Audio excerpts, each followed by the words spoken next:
The Subtle Art of Not Giving an F. This book will give you a no BS approach to live a meaningful life. Lesson 1. Only care about values you can control. Some people stress about things they can't control, but this creates pain that never goes away. So follow this simple rule. Only choose values you control. Can you fully control popularity? No, you can't control how people feel about you. So replace popularity with kindness. You can control kindness. Life feels lighter when your standards depend on you, not others. Lesson 2. Being too sure stops you from growing. Imagine two ways of thinking. Mode 1. I already know. Mode 2. I might be wrong. Let me check. Which one helps you improve? The second one. When you think you know everything, learning stops. If you believe I'm ugly, you feel bad, and you shrink. But look at the evidence. People compliment you. Then that belief starts to crack. Growth begins with one sentence. I might be wrong. Lesson 3. Stop worrying about your legacy. Here's the truth we avoid. One day, you will die. So will everyone else. That thought scares us. So we try to matter forever. We chase fame and followers. But this can steal your life from you. You work non-stop and you miss moments. Instead, ask a better question. How can I be useful today? Help someone now and enjoy the present. If you bring value to people today, a legacy may follow. Focus on now. Happy mind, happy life. This book will help you feel happy every single day. Lesson 1. Happiness makes you physically healthier. People think being happy is just a nice perk, but it actually keeps you healthy. When you feel good emotionally, your body works better too. Here are some habits to help you feel good. Number 1. A minute of slow breathing can reduce stress. Number 2. Better sleep will improve your mood and health. Lesson 2. Build your foundation of happiness. It's not about feeling excited all the time. It's actually a three-legged stool that keeps you steady. Leg 1. Contentment. Accept life as it is. Leg 2. Control. Feel like you always have choices. Leg 3. Alignment. Your actions should match what matters to you. So try these actions. Write down 3 things you're grateful for each day. Take one small action that reminds you that you're in charge of your choices. Lesson 3. Stop chasing more. Your brain always wants more. More food, more money, more success. But getting more things doesn't make you happier. Once you have your basic needs covered, extra money and possessions add very little joy. So try this. Before buying something, ask yourself, will this matter in a week? Often the answer is no. Lesson 4. Match your daily life to what you value. Maybe that's family, creativity, kindness, or honesty. But when there's a gap, like working late when family matters most, you feel guilty and drained. So try this. List your top 3 values. Each week, check if your schedule reflects them. If not, make one small change. Never split the difference. This book will teach you how to excel at the art of negotiation. Lesson 1. Name the emotion. Emotions run every negotiation, whether it's buying a car or asking for time off. Ignoring feelings makes things harder, but naming them makes things easier. When you label an emotion, the other person feels seen. So try this. Next time someone seems upset, say, "It seems like this is really bothering you." Watch how quickly they calm down and start talking. Lesson 2. Don't split the difference. Meeting in the middle sounds fair, but it often leaves everyone unhappy. Instead, dig deeper. What does each person actually care about? Maybe you want flexible hours, and your boss wants deadlines met. Yes, you can have both. It's like trading apples for oranges. Instead of cutting both fruits in half, everyone gets what they actually want. Try this. Before compromising, ask what matters most to you about this. Then find a solution that gives you both your priorities. Lesson 3. No is your friend, not your enemy. When someone says no, they're telling you their boundaries. Now you know what won't work, so you can find what will. Now you can also ask questions designed to get a no response. Instead of "do you agree?" try "is this completely unacceptable to you?" Ask "is now a bad time?" This invites a comfortable no that leads to real conversation. Lesson 4. Listen more than you talk. Most people think negotiation is about convincing others. It's actually about understanding them first. Real listening means paying full attention to what someone says and how they say it. When people feel heard, they trust you more and share what they really want. Try mirroring. This is when you repeat the last few words someone says. It makes them feel understood and keeps them talking. Think of it like being a detective. The more clues you gather by listening, the better you can solve the puzzle. Never finished. This book will teach you how to win the war within. In Lesson 1, take tiny steps forward, not giant leaps. Life will knock you down. A breakup, a job loss, a disappointment. You don't need to fix everything at once. You just need to move 1 inch forward. Pick one tiny action you can do today that moves you forward. Take one walk around the block. Make one phone call. These baby steps add up. It's proof you're moving towards something better. Lesson 2. Use your pain as fuel. Running from painful memories keeps them powerful. Facing them head-on turns them into motivation. The more you examine your pain, the less it controls you. Write about something that hurt you. Just get it out. Then notice how it feels lighter afterward. The pressure doesn't disappear. It just transforms into something valuable. Lesson 3. Focus on right now, not the finish line. When you constantly ask, "Are we there yet?" every step feels longer. When you focus on doing this one thing well right now, time moves differently. Just do the task in front of you as well as you can. Think of it like washing dishes. If you focus on the whole pile, it's overwhelming. If you focus on making this one plate perfectly clean, it's manageable. Try this. Set a timer for 25 minutes. Do one task without thinking about anything else. Lesson 4. Do it when you don't feel like it. Just show up even when you're tired, unmotivated, or distracted. When you build daily habits, you don't need to be perfect. You'd exercise because it's Tuesday. Think of discipline like brushing your teeth. You don't wait until you feel inspired. You just do it. This creates a stable foundation. You're not riding the emotional roller coaster anymore. You're in control. Pick one thing you'll do every day at the same time. Make it small. 5 minutes of reading, 10 push-ups, psycho-cybernetics. This book exposes how self-image is the key to your success. Lesson 1. Who you think you are determines what you do. Humans follow an invisible instruction manual without realizing it. This is your self-image. If you see yourself as a failure, you'll unconsciously act like one. But if you see yourself as capable, you'll find ways to succeed. Here's the good news. You wrote this instruction manual, so you can rewrite it.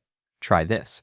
Write down one negative belief about yourself. Then ask, is this actually true, or did I just decide it was true after one bad experience? Lesson 2. Your brain can't tell real from imagined. Here's a powerful fact. When you vividly imagine doing something, your brain treats it almost like you actually did it.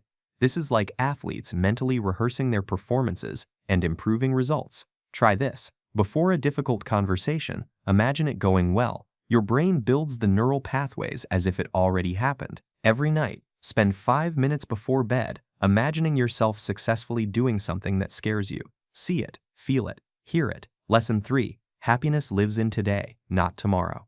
Most people think, I'll be happy when I get the promotion or lose the weight, so they spend their whole lives waiting to be happy. But happiness isn't a destination you reach after achieving things. Happiness is a skill you practice right now, with what you have. So when you're stuck in traffic, notice the sunrise and feel grateful. Find 3 things to appreciate about your current life today. Lesson 4. Forgive yourself and others. Holding on to anger, resentment, or guilt is like carrying a backpack full of rocks. It exhausts you and slows you down. Forgiveness empties the backpack, but it doesn't mean what happened was okay. It means you're choosing to stop letting it drain your energy, because emotional wounds infect everything else in your life, your relationships, your confidence, your peace. Forgiveness is how you clean the wound so it can heal. So stop replaying an insult in your mind. Choose peace instead. You can heal your life. This book answers how you can transform your life by changing your thoughts. Lesson 1. Your body speaks what your mind won't say. When you ignore emotional pain, it shows up as physical pain instead. Chronic headaches might be perfectionism. Stomach issues might be fear you can't digest. Your body is always trying to tell you something. Treat the emotion, not just the symptom. Try this. Next time something hurts, ask what emotion might this be connected to. Lesson 2. Resistance shows you where to dig. We often put off a task, avoid a conversation, or feel uncomfortable with an idea. This showed you exactly where your limiting beliefs hide. It's usually protecting old wounds or false beliefs about yourself. I can't do public speaking might really be I'm afraid of being judged. I hate asking for help might be I learned that needing help means I'm weak. The discomfort is pointing you toward freedom. Try this. Notice what you're avoiding this week. Then ask, What old belief is this protecting? Lesson 3. Inherited beliefs aren't yours to keep. Most of your beliefs about yourself weren't chosen by you. They were handed down like old furniture from parents, teachers, and childhood experiences. For example, money is hard to come by. Relationships never last. Return any beliefs that don't serve you. Try this. Write down 3 negative beliefs you hold about yourself. Then ask, who first taught me this? Is this actually true? Lesson 4. The universe delivers what you practice thinking. If you consistently think nothing works out for me, you'll unconsciously create situations that prove yourself right, because your thoughts shape what you notice, how you interpret events, and which opportunities you pursue or ignore. Someone thinking I'm unlucky sees every red light as proof. However, someone thinking things work out sees the same red light as extra time to finish their podcast. Try this. For 1 week, notice every time you have a negative thought. Don't judge it, just write it down. Awareness is the first step to changing the pattern. Essentialism. This book shows you how to lead a more meaningful life. Lesson 1. Everything is a trade-off. You can't have it all. Trying to do everything means doing everything poorly. Every time you say yes to something, you're automatically saying no to something else. Yes to one more meeting means no to focused work time. Make your trade-offs visible and intentional. Try this. This week, before saying yes to anything new, ask, if I do this, what am I giving up? Lesson 2. Use the 90% rule to cut ruthlessly. Most things in your life are just okay. They're not terrible, but they're not great either. And okay is what keeps you stuck. Rate every opportunity, commitment, or task from 0 to 100.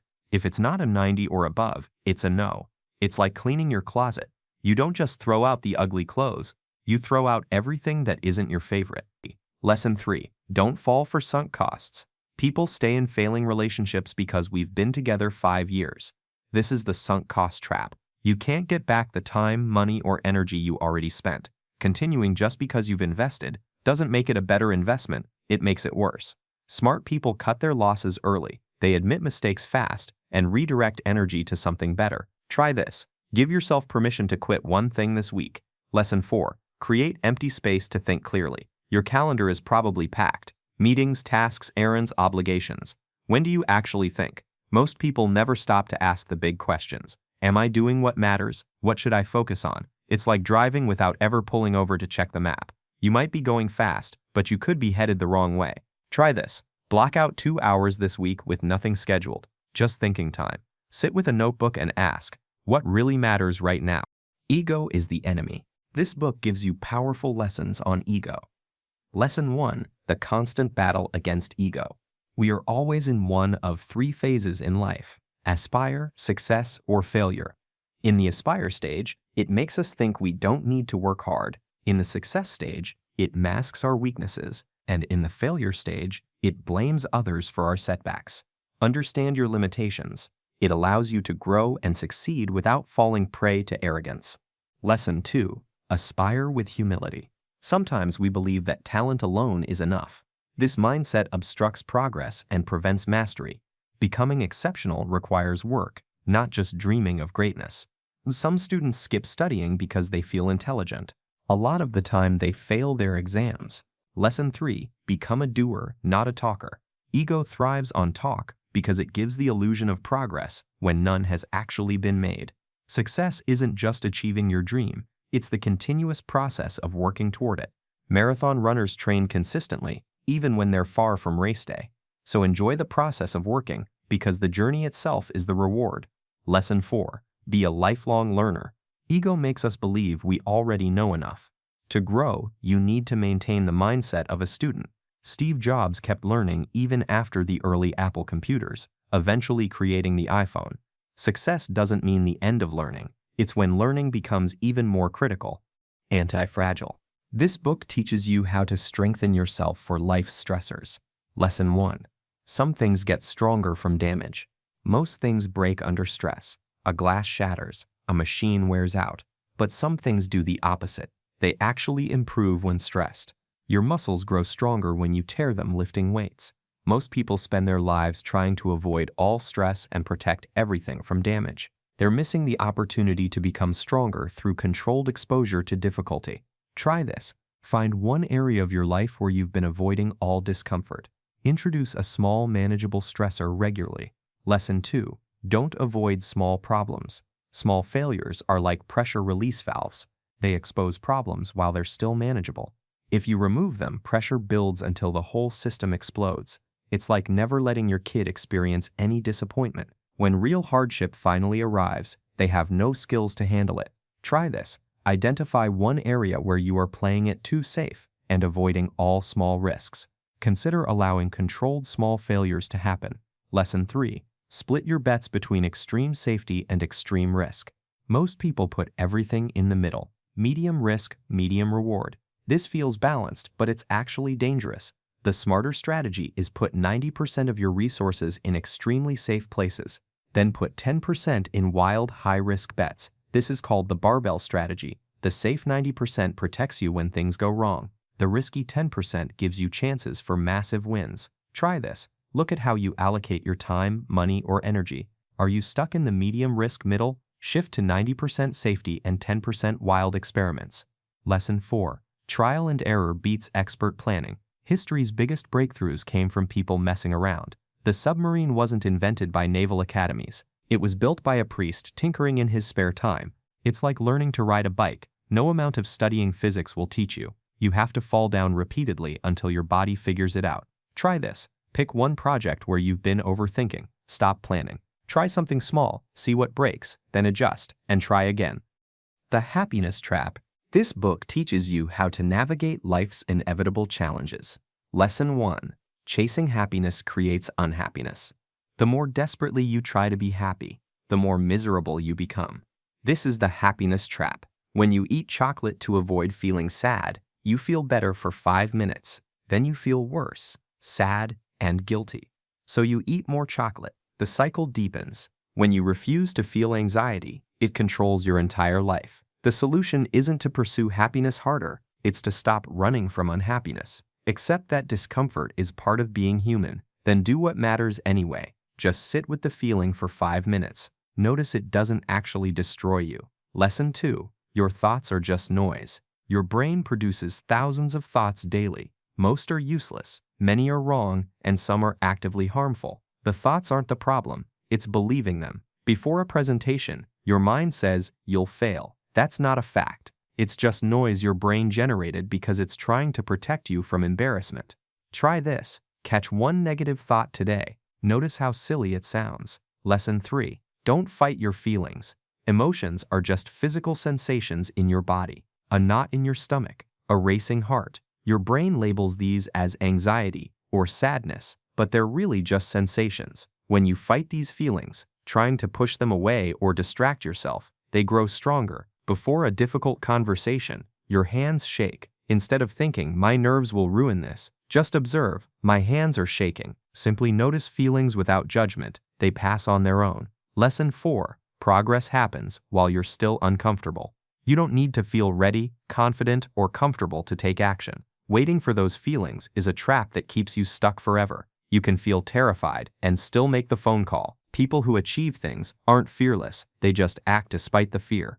Try this. Identify one thing you've been avoiding because you don't feel ready. Do it this week while still feeling unready. Prove you can do it.